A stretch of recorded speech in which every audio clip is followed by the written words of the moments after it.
ಕರ್ನಾಟಕದ ಧ್ರುವತಾರೆ, ಕನ್ನಡ ಕುಲಕೋಟಿ ಸಾರ್ವಭೌಮ, ಕನ್ನಡಿಗರ ಆರಾಧ್ಯ ದೈವ, ಕರ್ನಾಟಕ ರತ್ನ ಡಾಕ್ಟರ್ ರಾಜ್ಕುಮಾರ್ ಅವರಿಗೆ ಇವತ್ತು 97ನೇ ಜಯಂತ್ಯೋತ್ಸವ. ಅಣ್ಣಾವರ ಜನ್ಮದಿನವನ್ನ ಇಡೀ ಕರ್ನಾಟಕದಾದ್ಯಂತ ಸಡಗರ ಸಂಭ್ರಮದಿಂದ ಆಚರಿಸ್ತಾ ಇದ್ದಾರೆ.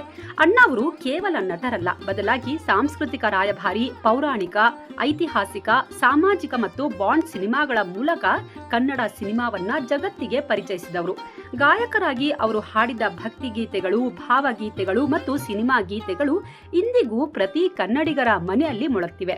ಅವರು ಎಷ್ಟೇ ಎತ್ತರಕ್ಕೆ ಬೆಳೆದ್ರೂ ಅಭಿಮಾನಿಗಳನ್ನ ಅಭಿಮಾನಿ ದೇವರುಗಳೇ ಅಂತ ಕರೀತಾ ಇದ್ದ ಅವರ ವಿನಯ ನಮಗೆಲ್ಲರಿಗೂ ಮಾದರಿ.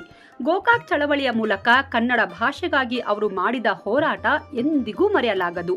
ಡಾಕ್ಟರ್ ರಾಜ್ಕುಮಾರ್ ಅಂದ್ರೆ ಕೇವಲ ಹೆಸರಲ್ಲ, ಅದೊಂದು ಶಕ್ತಿ. ಅವರ ತತ್ವಗಳು, ಅವರ ಸಂಸ್ಕಾರ ನಮಗೆ ಮಾದರಿಯಾಗ್ಲಿ. ಅಣ್ಣಾ ಅವರ ಜನ್ಮದಿನದ ಈ ಶುಭ ಸಂದರ್ಭದಲ್ಲಿ ನಾವೆಲ್ಲರೂ ಕನ್ನಡ ನಾಡು, ನುಡಿ ಮತ್ತು ಸಂಸ್ಕೃತಿಯನ್ನ ಕಾಪಾಡುವ ಸಂಕಲ್ಪ ಮಾಡೋಣ. ಮಾನವೀಯತೆಗಿಂತ ಮಿಗಿಲಾದ ಧರ್ಮವಿಲ್ಲ ಅಂತ ಬದುಕಿ ತೋರಿಸಿದ ಆ ಮಹಾನ್ ಚೇತನಕ್ಕೆ ಈ ಮೂಲಕ ಗೌರವ ಸಲ್ಲಿಸೋಣ. ಅಣ್ಣಾವರು ಹಾಕಿಕೊಟ್ಟ ದಾರಿಯಲ್ಲಿ ನಡೆಯೋದೇ ನಾವು ಅವರಿಗೆ ಸಲ್ಲಿಸುವ ನಿಜವಾದ ಗೌರವ. ಅವರ ಜನ್ಮದಿನವನ್ನ ಕೇವಲ ಆಚರಣೆಯನ್ನಾಗಿ ಮಾಡದೆ ಅವರ ಆದರ್ಶಗಳನ್ನ ನಮ್ಮ ಜೀವನದಲ್ಲಿ ಅಳವಡಿಸಿಕೊಳ್ಳೋಣ. ಸಿರಿಗನ್ನಡಂ ಗೆಲ್ಗೆ, ಸಿರಿಗನ್ನಡಂ ಬಾಳ್ಗೆ.